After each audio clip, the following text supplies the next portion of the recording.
So, kumusta guys yung mga feedback or mga inquiries ng ating fan page, especially sa Pleasant Fields? Sige, Jenny, start ka muna. Bigyan mo kami ng idea. Sir, sa mga nakausap ko pong client, mga 10% lang po yung kaya po, yung iba po, pasok po yung required salary pero hindi po nila kaya yung monthly. Yung iba naman po, kaya po yung monthly, hindi po kaya yung required salary. Tapos mga 90% po doon, yung pong sa kaya po at saka sa Leora po yung kaya nilang i-afford po. Okay. Sige, thank you. Pero pag ganun, pag kaya nila yung monthly amount pero hindi kaya yung required salary, nagagawa mo ba ng paraan na hingan ng co-borrower? Opo, sir. Yung iba po, kasi yung iba po, sabi po, ayaw daw po nilang mang-abala or something po, ganun. Mhm.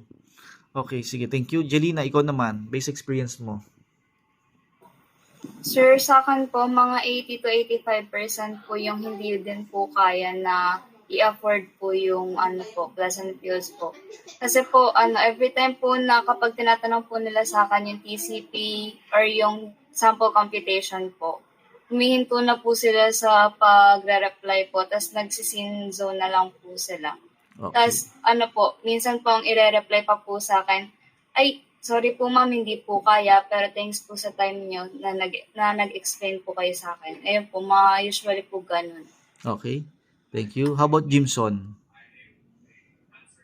Sa answer, same lang din po kay Jenny po. 90% po yung bumabagsak po sa, minsan po Leora or kaya po. Minsan po bumabagsak po ng best deal po eh. Then ayun nga po, yung 10% po yung ilan lang po na interested po doon sa Pleasant Fields. Okay, pero kung yung interested na ba yun is kaya nila yung Pleasant? Yung sir, 10% kasi sir, mostly po kasi parang iaan po nila sa mga asawa po nila eh. Sa parents, sa asawa, parang papakonsulta po muna nila kung kaya ba nila, ganun po sir. Ayun po sir, which po kasi yun tawag doon, parang co-borrower po yun sir. Magkano Okay. sila ng mag-asawa, mag-nanay or mag-tatay po sir. Okay. Mostly po ganun yun, co-borrower. Sige. Question, ilang percent sa mga nakausap ninyo ang nagtatrabaho sa Pilipinas versus abroad? Trisha. Ako po, sir, 70% po ang hindi po kaya dahil nga rin po talaga natataasan po sa monthly amortization. Tapos po yung 30%, usually po na pasok po doon is yung mga nakukuha or nakakausap ko po is OFW. Kaya po 100,000 po yung salary nila kaya pasok po sila. So ang problema naman po nila is yung location. And isa nga din po, naka-encounter din po ako na may nakausap din po ako na nagtanong po sa akin kung bakit ang laki ng required salary, pero ang baba ng monthly amortization po.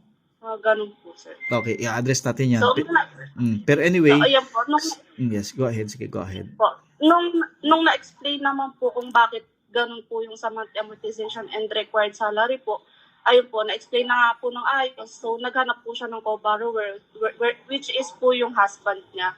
So, ayun po yung tinrating po natin nung Sunday, sir. Okay. Now, pero ito, hindi to galing sa Facebook ads.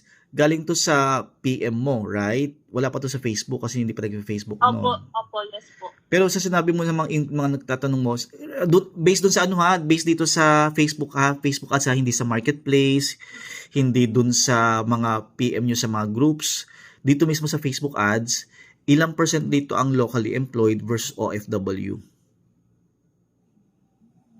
Trisha. Oo. Ano po, ayun din po, 80% po or 90% nga po usually ang local. Tapos 10% 90% po ang OFW. OFW. Tapos po, ang OFW po, ang hinahanap po is RFO po, ready for occupancy. Okay, pwede na rin to kasi pag di pa po mag-December. yes po. Ang pinopromote po natin is 60K lipat agad po, di ba, bago magpasko. So, ang akala po nila is RFO po agad si Pleasant Fields po. Okay. Pre-selling po tayo, di ba? Okay, kasi ang pag pre-selling kasi, ang normal ang perception pag pre-selling mga 15 months onwards. Tayo kasi bago magpasko. Pero pag ganyan ang scenario, pwede mong i-offer. Meron tayong ready for occupancy na nakatayo kagad. Si Gabi, Trisha. Nalala mo si Gabi? Sa Masa Ayun nga ito. po. Yun, pwede mong i-offer Eh, yun. yung nakausap ko po na hinahanap na RFO is sa Gentry lang po. Kasi, ayun, Sa Gentry, meron tayo si Lancaster. May RFO naman tayo. Inform mo kagad ako dyan kasi medyo specific yung concern na yan, ha? PM mo ko about Apo, it. apo. Okay, next. Jenny, meron ka bang parang nakikitang pattern na saang location normally yung mga inquiries ng client mo? Sir, wala po akong na-encounter pa po na sa... Kadalasan po kasi, sir, hindi ko pa po natatanong po yung location po nila eh. Okay, Pero yung iba po sa kadalasan Manila po. Manila. Okay, how about Ana? Maganda sana kung tinatanong natin yan, yung kanilang point of yung demographics nila sa nakatira. Meron ba kayong ganong na-encounter na mga clients? Ana? Yes po, sir. Mostly po sa Manila po talaga, sir. Saan sa Manila? Kasi malaki. Manila, we're talking about Manila o yung Metro Manila? Metro Manila po. O may specific ba sa Metro Manila? Like Makati po, sir. Ganun po. Makati. How about Or Rosel? Pasay po. Makati, Pasay. Sige, kasi pag sa targeting Yes, natin po. yan. Okay. Rosel? Same din. Parang sir, sa location